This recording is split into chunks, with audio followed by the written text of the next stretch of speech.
Žoga je okrogla. Dober dan in dobrodošli v nogometnem podkastu Žoga je okrogla. V kratki poletni epizodi bo v ospredju začetek evropskih kvalifikacij. Olimpija je v prvem krogu kvalifikacij Lige prvakov remizirala s Kajratom, Celje je v prvem krogu kvalifikacij Lige Evropa zmagalo v Bakuju, Koper pa je v kvalifikacijah konferenčne lige za uvod remiziral v Sarajevu. Z vami danes v prvem polčasu Boštjan Janežič. Dober dan. V drugem Sandi Škvarč, v obeh pa bom z vami Aljaž Golčar. Začnimo. Prvi polčas. Med četverico slovenskih klubov, ki se borijo za evropsko jesen, so ta teden svojo evropsko pot začeli trije. Prva je bila v torek na delu Olimpija, ki je v Stožicah z izidom 1-1 remizirala s Kajratom iz Kazahstana. Boštjan, bila sva na tekmi, kaj je pokazal slovenski prvak? Ja, nekako še s težkimi nogami po pripravah so začeli nogometaši Olimpije. Uigranost ni dobra. Morda je grešil tudi kaj Žorž Simao s postavitvijo enajsterice ali pa s taktiko.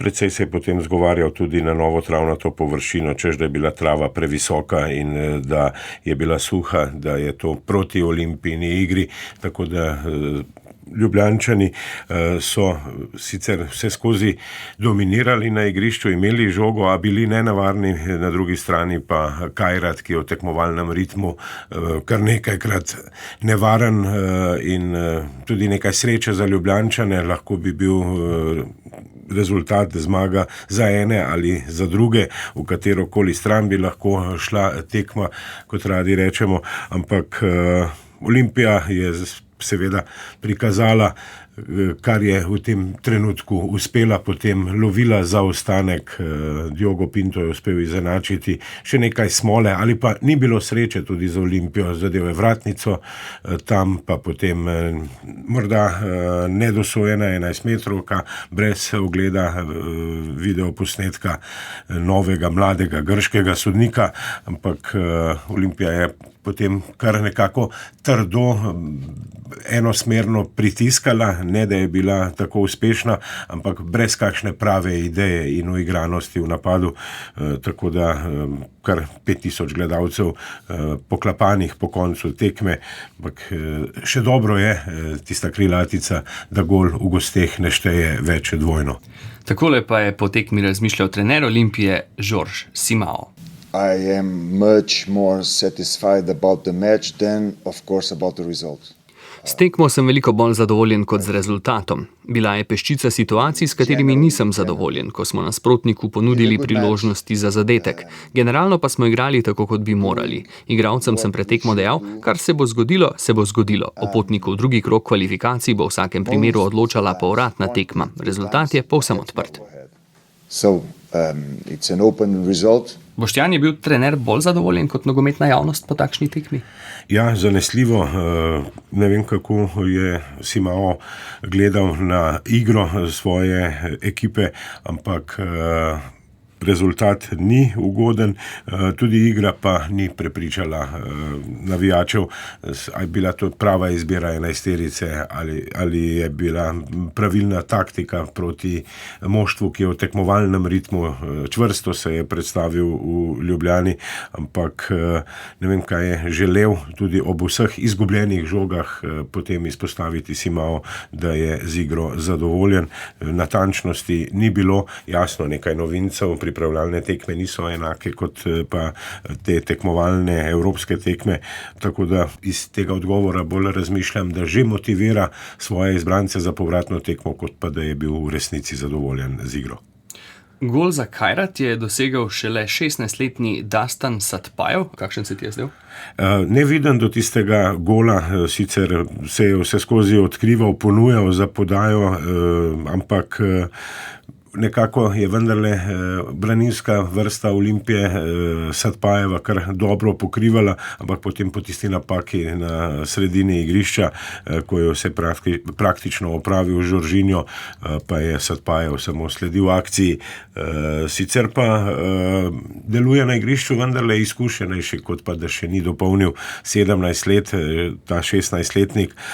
zelo sprejet med soigravci, dobro postavljanje omenjenega nogometaša, ampak ravno nanj, kot da bi se preveč se Olimpija dobro pripravila, na preostale nogometaše pa, čeprav so imeli dovolj podatkov za analizo tekmeca, ker je v tekmovalnem ritmu, preostalo pa, kot je opozarjal Simao že pred tekmo, da bo pomemben skok in dvoboj, tu pa so Ljubljančani bili podrejeni.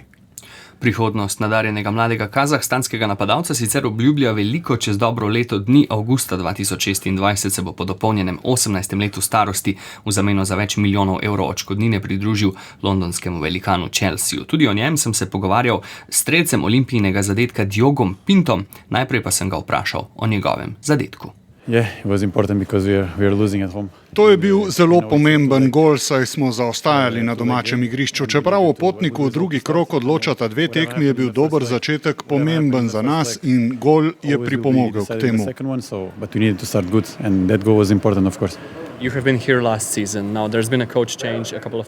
Kako so na ekipo vplivale spremembe v igralskem kadru in na trenerskem mestu? Zdelo se je, da še niste našli pravega ritma.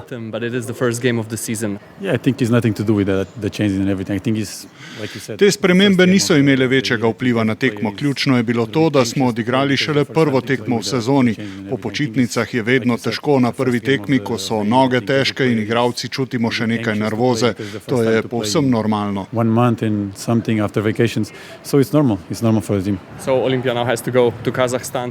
Kaj ste se naučili o nasprotniku? Kako samozavestni ste pred povratno tekmo?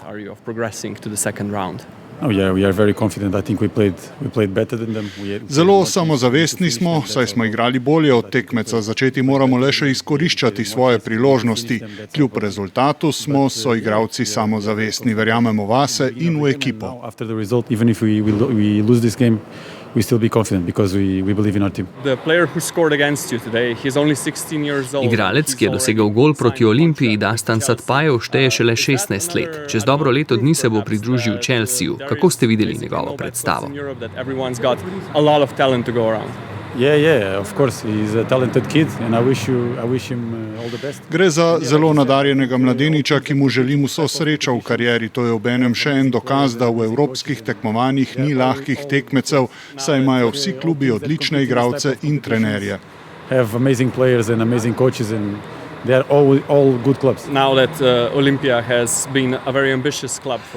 je v zadnjih letih ambiciozen klub. V prejšnji sezoni ste igrali v ligaškem delu konferenčne lige. Kaj bi vas zadovoljilo to sezono? So cilji še višji? I don't think that's higher. I think we're gonna see game by game, step by step. V evropskih kvalifikacijah moramo iti korak za korakom in videti, kaj lahko dosežemo. Vsekakor je cilj uvrstitev v jesenski del enega od evropskih tekmovanj. To je moj cilj. Cilj Olimpije pa je zmagati na vsaki tekmi, ne glede na tekmeca in tekmovanje. Whatever game it is, whatever competition it is, we are trying to win all. Now you're Portuguese, you have some Portuguese colleagues here, now a coach as well. Portugalska je nogometna velesila. Kako gledate z tega zornega kota na Olimpijo, ki ima portugalskega trenerja in je imela v zadnjih letih več portugalskih nogometašev? Yeah, I think it's cool for me to have one of my teammates Portuguese and the coach Portuguese is okay. Všeč mi je portugalski pridih v klubu. Vedno želimo pokazati, da je Portugalska dobra v nogometu, ampak na prvem mestu je seveda Olimpija. So we are here trying to help, but first is Olympia, of course. Life in Ljubljana, you have been here now for over Kako pa ste se privadili na življenje v Ljubljani? Zdaj ste tu drugo sezono. the football here and everything else. It's amazing. I had my son here. He was born here last. Zelo lepo je v Ljubljani, tu se mi je rodil sin, država in mesto sta prekrasna, zelo všeč nam je tu. He was born here. It's amazing. Amazing country, amazing city. I love it here. Jedro ekipe Olimpije je bilo vsaj na tej tekmi enako kot v prejšnji sezoni. Novincev v začetni enesterici ni bilo veliko, je pa še vedno precej odprtih kadrovskih vprašanj. Matevž Vidovšek, Reda Boltam, Jordi Goveja, pa verjetno sem še koga pozabil. Kako vidiš kadrovsko sliko pri državnih prvakih? Ja, na tej tekmi so bili v prvi enesterici samo 3 novinci, ki so prišli poleti k Olimpiji. Res, da v vratih ni bilo Vidovška, da je bil prejšnji 3. vratar Olimpije, Gal Lubej Fink, ampak njemu ne gre pripisati tega gola. Nekajkrat je bil predaleč iz svojih vrat, ampak srečno se je končalo to za Ljubljančane, mislim na prvi polčas, ko je poskušal z Žoržinjo, ampak več je bilo pričakovati od organizatorja igre, ki pa se je bolj potem potegnil na desno stran. Dimitar Mitrovski je še vedno verjetno dolžnik za ljubljansko občinstvo. Ravno novinec, branilec Jelenkovič je napravil tisto napako na sredini igrišča, ko potem Kazahstanci njegove napake niso kaznovali, ko je žoga preletela Finkova oziroma Lubejeva vrata, potem pa še Diga, ki je bil manj prodoren kot vsi trije prejšnji bočni branilci, vsaj na tej tekmi, tako Lasickas kot Suale in tudi Žorž Silva, ampak gre za prvo tekmo, v igranosti ni, ne vem pa kako s kadrovsko sliko, zamislil si je Simao svojo enajsterico, potem pa tudi nekako počasi šele ukrepal, morda sta Brest in Kojić po dolgi sezoni, ko sta igrala še za reprezentanco v 21, bolj utrujena, kot si je bilo misliti, ampak Kojić je dobil premalo minutaže, verjetno, ko ni šlo Ljubljančanom za izenačenje v žoga, ko jim ni šla v gol, ampak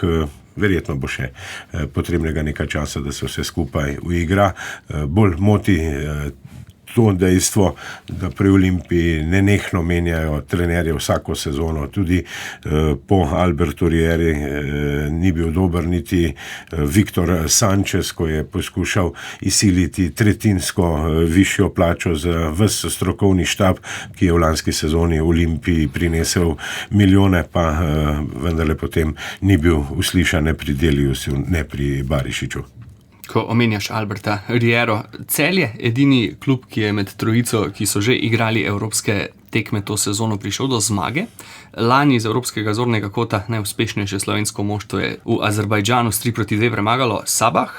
Pavol Šafranko je dvakrat povedel ekipo iz Bakuja v vodstvo, Franko Kovačević pa je dvakrat izenačil za Celje, preden je novinec Darko Hrka v sodnikovem dodatku zadel za zmago. Še ena razburljiva tekma, Boštjan, polna preobratov, takšnih smo vajeni od Alberta Riere. Ja, takšnemu pritiče, sicer čvrsto postavljeno moštvo, ampak kot nekakšen nogometni kaos je spet vse skupaj izgledalo, ampak odlična zadetka v pravem času, ko je Celje želelo izničiti zaostanek, ampak pri Celjanih manjkajo tako Svetlin, Matko, kot tudi Sešljar iz prejšnje sezone, ampak Albert Riera na svoj, zdaj že tudi v Sloveniji znani način je uspel dobro sestaviti moštvo, ga prilagoditi. Že pred sezono je namreč razmišljal, da je imel lani najboljšo enajsterico, letos pa nima tako velikih posameznikov oziroma tako izpostavljenih posameznikov, da se bodo nogometaši borili za svoje mesto in to so potem tudi nekako dokazali v Bakuju na tej prvi tekmi Celjani. Takole pa je po tekmi razmišljal Albert Riera. As I said, deserve win and the reality. Mislim, da smo zasluženo zmagali. Ne vem, ali tako mislim, ker sem trener Celja, toda imel sem občutek, da smo bili boljši. Boljša ekipa ne pride vedno do zmage, toda zdelo se mi je, da smo bili ne glede na rezultat boljši nasprotnik. Priložnosti tekmeca so bile bolj posledica naših napak kot kaj drugega. Zmanjšati moramo število napak v svoji igri, pozna se nam, da šele začenjamo sezono. Nekatere napake so nastale zaradi utrujenosti, ker še nismo v tekmovalnem ritmu, sicer pa sem zadovoljen s predstavo ekipe. So we'll try to minimize the mistake for the next game, but in general I'm satisfied with the team.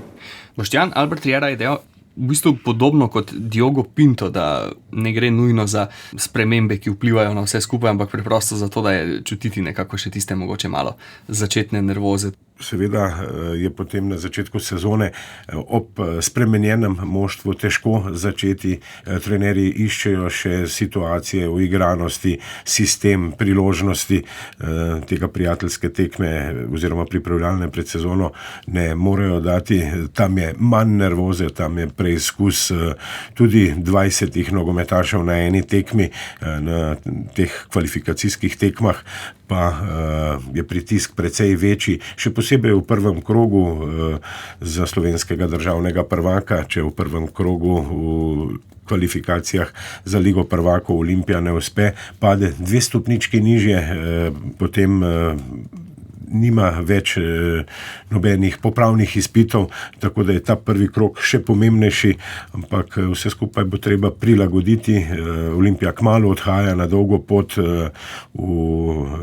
na povratno tekmo v Almati, ampak tako pač je. Olimpija je dobila neugodnega tekmeca v tekmovalnem ritmu, Celjani so se bolje znašli v Bakuju z Lisjakom Riero, Žorž Simao pa še ni prepričal niti ne na novinarskih konferencah s svojimi odgovori, niti ne navijačev, morda, vsaj upam, da je prepričljivejši v garderobi in da bo povratna tekma. Izhodišče ni dobro, ampak ni pa zaostanka za Olimpijo, da bo na povratni tekmi drugače. Ni bilo strnjenosti po linijah pri Olimpiji, moštvo je bilo razvlečeno tudi na 50 metrov, potem ko so se vračali v obrambo, je bilo prav videti obrambno vrsto, pa potem nekaj lukne, pa potem zvezno vrsto in še nekako vračanje napadalcev, ko je Olimpija v napadu prehitro izgubljala žoge. O Olimpiji torej na začetku sezone vemo več, prenosa celjske tekme pa si v Sloveniji ni bilo mogoče ogledati na televiziji, zato morda niste opazili tega, kar je zmotilo Alberta Riero. We didn't pay attention to very important details. After 10 minutes, my players, they were complaining about the shirt. Dark blue and dark. Nismo posvetili pozornosti eni pomembni podrobnosti. Moji nogometaši so se pritoževali nad barvo dresov. S črnimi in temnomodrimi dresi smo bili preveč podobni in tako je težko igrati nogomet. Sodnik bi moral biti na to bolj pozoren. Naša druga barva dresov je oranžna in brez težav bi igrali v tej barvi, v kateri smo pogosto igrali tudi v minuli sezoni.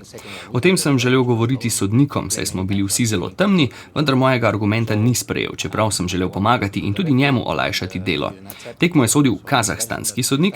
Tudi če niste bratje, ste sosedje v Azerbajdžanu. Nič ne bi imel proti, če bi sodil sodnik iz Antarktike, potem se nihče ne bi mogel pritoževati, ker bi bil oddaleč stran. Tudi če smo iz majhne države, se moramo obnašati, kot da smo veliki. Če ne bomo glasno opozarjali na takšne stvari, bomo na slabšem. Imeti tukaj sodnika iz Kazahstana je tako, kot da bi imeli v Sloveniji sodnika iz Avstrije. Nočem tega, želim, da je vse pošteno. I prefer that it's from far away and we don't have any complaints. So I want to be fair from both situations. To je zmotilo Alberta Riero, res je včasih neugodno, sploh za igralce, verjetno, ko morajo paziti na tekmece v kazenskem prostoru, ampak ne vem, bomo videli, v kakšnih dresih bodo na povratni tekmi, mogoče takrat večja razlika. Ja, morda z rumeno in kakšno svetlo modro Celjani doma ali pa tekmeci v svojih rezervnih gostujočih dresih. Dobro je, da opozarja Albert Riera, čeprav se verjetno je s tem želel tudi izpostaviti, ampak potrebno je upozoriti, morda bo tudi sodnik slišal kakšno, da ni bil dovolj pozoren ali pa delegat pred začetkom tekme za izbiro dresov. Ni pa to verjetno najbolj bistvena stvar na tekmi. Verjetno je bilo svetlobe dovolj in da se je vseeno dalo. Ampak v hitrosti potem lahko hitro spregledaš. Še posebej morda na začetku sezone, ko se ne poznajo povsem dobro še Celjani, sicer proti koncu sezone gre nekako tudi bolj za čutenje drugega, kot pa na začetku sezone, ampak rierovsko izpostavljen problem. Ja, prej so že govorila torej o kadrovski sliki v Olimpiji, v celjskem moštvu tudi kar nekaj sprememb, pomenil si, da ni več Svita Sešljarja, pa Aljoše Matka, pa še koga, ampak vseeno kar nekaj tudi novincev. Franko Kovačević takole na debiju 2 gola, nogometaš, ki ga v Sloveniji sicer kar dobro poznamo, tudi Simon Sluga se mi zdi fantastična pridobitev za Celje, ker se ga spomnim še iz Luton Towna v Championshipu, kjer je bil nekaj časa za moje pojme eden najboljših vratarjev v drugi angleški ligi. Zdaj čisto jasne slike še nimamo, ker smo bolj kot ne videli samo nekaj posnetkov z tiste tekme, ampak vseeno Celjani so kar močno kadrovali, tudi v luči državnega prvenstva se zdi, da so se precej krepili po tem, ko so izgubili recimo talismana Svita Sešljarja. Ja, veliko več prometa v Celju kot pri Olimpiji. Franko Kovačević se je dobro znašel, obakrat dosegel gol, oba iz gneče, enega z nogo, enega z diagonalnim strelom, enega z glavo. Pri Domžalčanih ga verjetno niso znali tako dobro razvrstiti oziroma nekako ukomponirati v moštvo, kot je to uspelo, vsaj glede dveh doseženih zadetkov Albertu Rieri. Dober nos je imel tudi ob koncu tekme, ko je na igrišče poslal še Darka Hrko. Verjetno je videl nekaj v njemu, pa čeprav je v lanski sezoni Hrka bil nogometaš Lendavske Nafte in se je bolj kot ne brez žogo njegovo moštvo, ki je izpadlo v drugo ligo, branilo. Tu pa je verjetno videl tudi njegov potencial v posesti, v igri s posestjo žoge Riera, ker je novinec mu je namenil le nekaj minut in s tem uspel, ampak tako Kovačević kot Hrka sta bila oba nogometaša, ki jima prej nismo posvečali prav veliko pozornosti na tej tekmi v Bakuju, pa sta oba dobro izkoristila svojo priložnost. Bomo pa zdaj izvedeli več o Darku Hrki. Marko Cirman, ki si je ogledal tekmo v azerbajdžanski prestolnici, se je po koncu pogovarjal s strelcem zmagovitega celjskega zadetka, ki je iz Nafte to poletje prestopil v Knežje mesto. Darko, iskrene čestitke, ne samo za zmago, tudi za nepozaben debut v celjskem dresu. Res, da ste dobili malo priložnosti, ampak ste jo zgrabili z obema rokama. Kakšen pa je bil občutek, ko ste zadeli in prinesli Celju zmago? Ne vem, res čudni so občutki. Moram prvo malo k sebi prideti, ker je res nekaj nerealnega izpada iz lige v kvalifikacije za Ligo Evrope in gol. Ne vem, res nekaj neverjetnega, sploh ne vem, kako bi pisal. Res bi se zahvalil trenerju, da mi da priložnost, če je bilo samo 2 minute, 3. Po enem tednu jaz sem oddelal vse te 2-3 minute, dal gol, najbolj pomembno je pa, da smo zmagali, seveda, da imamo prednost pred drugo tekmo. Ok, začeli ste na klopi, večino tekme na klopi, tudi ste videli najbrž podobno kot mi. V prvem polčasu še neko, dajva reči temu, lovljenje, potem pa v drugem polčasu, lahko bi rekli, totalna dominacija Celja, malo je tudi Sabah ugasnil, pošle so mu moči, na koncu ste šli po zmago in zaslužili ste si jo.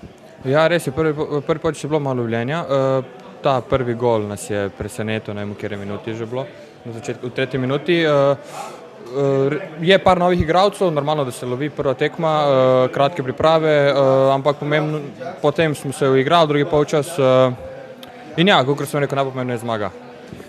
Trener Riera je dejal, da v Nafti niste pokazali vsega potencijala, ker seveda tam niste imeli tako veliko žoge v svojih nogah, kot jo boste imeli tu v Celju, pa vendarle je to en tak dober občutek, ne, da vam takšen strokovnjak kot je Riera verjame v vas.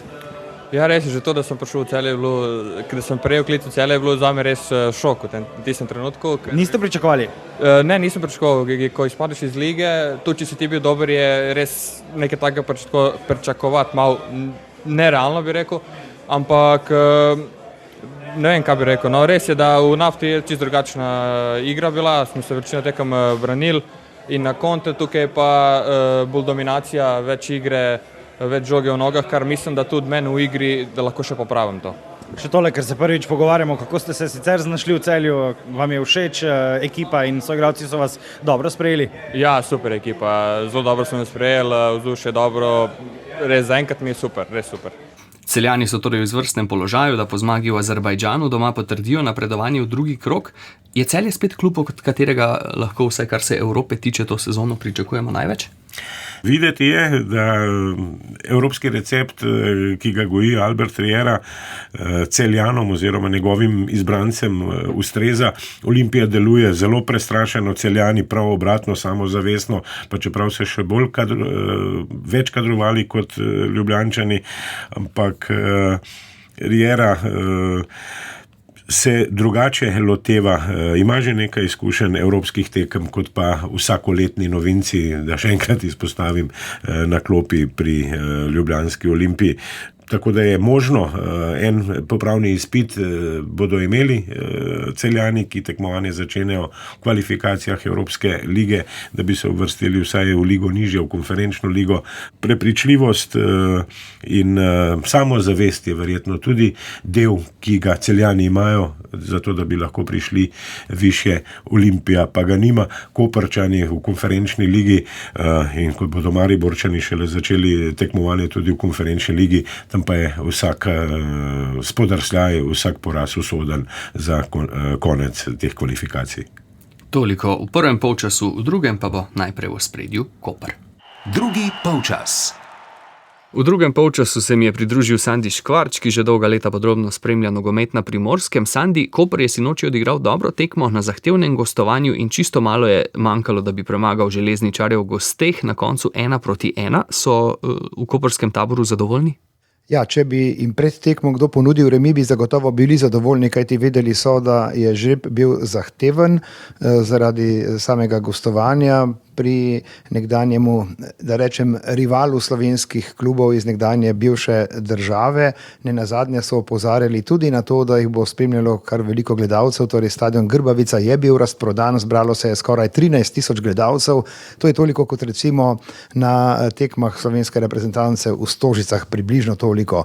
Imeli so dobro izhodišče, v 7 minuti so dosegli vodilni zadetek, Isak Matondo je bil uspešen in takrat je Koper nekako utišal domači stadion in zdelo se je, da je to izjemna naložba tudi v zmago, ampak pripetila se je napaka, tako rekoč v zadnji sekundi obračuna, ko je Aleksandar Boljevič po podaji v kazenski prostor izenačil na 1-1. Kot rečeno, pred tekmo bi v koperskem taboru bili zadovoljni z neodločenim rezultatom, glede na to, kako je prišlo do njega, pa zagotovo niso. Takole je po tekmi razmišljal vratar Metod Jurhar. Mislim, da je 1-1 na gostujoči tekmi, sploh to na Grbavici, še zmeraj ugoden rezultat. Nismo se nekako v prvem polčasu najbolj znašli, so oni imeli precej pobudo, nismo nekako uspeli razviti naše igre. Vseeno upam, da bomo na domači tekmi prikazali malo boljšo podobo. Koper ima najtežjo pot od slovenskih klubov to sezono v evropskih kvalifikacijah, ker ni nosilec, je že za uvod dobil zelo zahtevnega tekmeca Slaviša Stojanović, pa je v tem videl tudi priložnost. Nogomet se igra za takšne auditoriume, za takšne atmosfere. Nažalost nismo prikazali to, kar smo sposobni in nekako smo zvlekli ta neodločen rezultat in veliko tega še enkrat poudarjam, moramo popraviti do povratka. Sandi, to se zdi izvrstna mentaliteta, ki jo izpostavlja Slaviša Stojanović. Ja, vsekakor, torej igrati pred tako polnimi tribunami, to je zagotovo ena posebna draž in tudi nenazadnje izziv za vse nogometaše. Nenazadnje Koper se ponovno vrača na evropsko prizorišče po 2 sezonah, ko ni bil uspešen v evropskem tekmovanju oziroma ko ni bil uspešen pravzaprav v domačem prvenstvu, da bi se tudi prebil na evropsko prizorišče. Sicer pa nekaj izkušenj ima, je pa treba reči, da gre v tem obdobju za seveda nov Koper, glede na to, da se je ponovno vrnil v prvoligaško tekmovanje pred 5 sezonami in se potem počasi tudi uspenjal naprej. No, enkrat je že bil tudi v teh zadnjih 5 sezonah na evropskem prizorišču, tokrat pa ponovno in ja, mislim, da kar zahtevna naloga na povratnem obračunu na koprski Bonifiki, kjer bo zagotovo tudi veliko pristašev sarajevskega kluba, nenazadnje tudi zaradi vseh pristašev tega kluba, ki tako ali drugače živijo na obali oziroma v slovenski Istri in v Sloveniji. Zagotovo bo prišel tudi kdo, ki je z kakšnih bližnjih držav, to so vselej te selitve navijačev, ko gre za spremljanje njihovih ekip. Torej, ali imajo možnost? Mislim, da ja, čeprav je bil Metod Jurhar na kar hudih preizkušnjah. Po vodilnem koperskem zadetku na Grbavici so namreč domači pritisnili in težko delo za kopersko obrambo. Koprčani pravzaprav niso priigrali večjih novih priložnosti za spremembo rezultata, da bi se recimo oddalili na 2 zadetka, so ves čas nekako trepetali in ko se je približala tista, kot smo rekli, zadnja sekunda obračuna se je zdelo, da so vendarle uspeli rešiti vse 3 točke, ampak na zadnje to, kar se dogaja v nogometu. In kot sem omenil tudi v eni od naših nogometnih zgodb, torej očitno manjka Kopru nekaj to vrstne kilometrine, ki jo je na drugi strani recimo ekipa Celja znala unovčiti. Celjani so zmago priigrali v sodniškem dodatku, Koprčani so jo takrat zapravili. Ko govorimo o teh evropskih izkušnjah, te so pomembne, pomembno pa je tudi, da nekako hitro in uspešno v ekipi sestavijo pravi kader, ker se pač tako zgodaj začenjajo te evropske kvalifikacije. Kako ocenjuješ kadrovanje v Kopru? Zdaj ne več pozornosti, vsaj tako medijske pri nas je bilo okoli Josipa Iličiča, ampak ni pa edini Prišlek. Ja, ni edini Prišlek, ampak tako kot vselej Slaviša Stojanović je dejal, da bo treba te nove igralce nekako ukomponirati v samo zasedbo, da so same priprave premalo za to, da bo šele sezona pokazala, ampak to je pač neka težava slovenskih klubov, da začnejo pravzaprav z evropsko sezono prej kot z domačim prvenstvom. Letos kar 3 slovenske ekipe od 4 začenjajo pred uvodnim domačim krogom in očitno se bodo še uigravali. Predvsem pa je zanimivo tudi to, da se pravzaprav te slovenske ekipe in tudi koprska še vedno nekako sestavljajo do konca prestopnega roka, morda še kakšen odhod, pa tudi kakšen prihod, nekako sestavljajo mozaik, seveda pa Josip Iličić je v vseh pogledih okrepitev, ne samo na igrišču, mislim, da tudi marketinška okrepitev, to lahko brez zadržkov rečemo. Mnenja tistih, ki še malce bolj podrobno spremljajo nogometno dogajanje, pa so, da Iličić bo seveda v domačem prvenstvu bil še bolj dodana vrednost, če lahko uporabim ta izraz, kot na evropskih zelenicah, ker gre pač na močna, pravzaprav surovo energijo, ki jo igralci vlagajo, in videli smo, ko gredo na Josipa Iličića igralci močneje, je seveda tudi on včasih v zagati, ampak to so seveda stvari, ki jih bo Slaviša Stojanović poskušal reševati, seveda pa popotnica na povratno tekmo je po eni strani ugodna, po drugi strani pa tudi kar precej obremenjujoča. Zdaj v evropsko jesen se bo Kopru zelo težko uvrstiti, ker pač nima popravnega izpita v konferenčni ligi, tudi ni nosilec že v prvem krogu, ne. Kakšne so ambicije Kopra to sezono? Ja, ambicije Kopra so pravzaprav vsako sezono vezane na to, da se prebije na evropsko prizorišče. To je vsekakor prvi cilj, ki ga vselej poudarjajo na novinarskih konferencah, v izjavah pred sezonami, ob polsezoni, in nekajkrat se je že zgodilo, da so recimo dobro krenili v nogometno jesen, pa potem spomladi zapravili izhodišče. To se je recimo zgodilo v predlanski in pa še eni sezoni pred tem, ko se niso uspeli prebiti naprej. Letos so imeli dobro priložnost, če bi recimo dobili pokalni finale proti Celjanom, ampak bili so seveda, kot vemo, kar precej daleč od tega uspeha, bi seveda imeli celjsko vlogo, bi igrali v kvalifikacijah za Ligo Evropa in tam je seveda popravni izpit, v konferenčni ligi ga pač ni, in tudi če se bodo uspeli prebiti preko ekipe sarajevskega železničarja, potem norveški Viking, naslednji tekmec, ki čaka zmagovalca tega para v drugem predkrogu in zagotovo zelo zahtevna naloga. Je pa še ena zanimivost, in sicer, da so v koprskem taboru že razmišljali pred sezono tudi o tem, kaj bo potrebno postoriti na stadionu Bonifika, da bodo lahko gostili tudi tretji predkrog, kajti prva 2 lahko gostijo na koprski Bonifiki, potem pa bi morali opraviti nekatere popravke, da bi stadion ustrezal. Mislim, da gre predvsem za same tribune, za neko zaprtje teh montažnih tribun, torej neki drobni popravki, ki pa jih Evropska nogometna zveza zahteva za organizacijo, s tem bi se tudi kapacitete povišale, ampak to so bili seveda tisti, ne bomo rekli računi brez krčmarja, ampak računi, kaj bo, če bo, ampak najprej seveda korak za korakom, najprej morajo preskočiti železničar, v četrtek tekma na Bonifiki, obetajo si, da bodo napolnili seveda tiste dele tribun, kjer so lahko navijači, in da bo to eno izjemno vzdušje, ne pa seveda takšno, kot je bilo na Grbavici, še posebej v 96. minuti. Sandi, že vrsto let podrobno spremljaš tudi ženski nogomet, zato sem tudi to tematiko prihranil seveda za konec drugega polčasa. V teh dneh v Švici poteka Evropsko prvenstvo za nogometašice. V skupini A so že šle naprej prepričljivo Norvežanke in skozi šivankino uho gostiteljice Švicarke, Švedska, Nemčija in Španija so si v trenutku, ko tole snemava, tudi že zagotovile mesto med najboljšo osmerico. Nekaj jih je še odprtih. Te je kdo presenetil, razočaral, kako si doslej videl to Evropsko prvenstvo?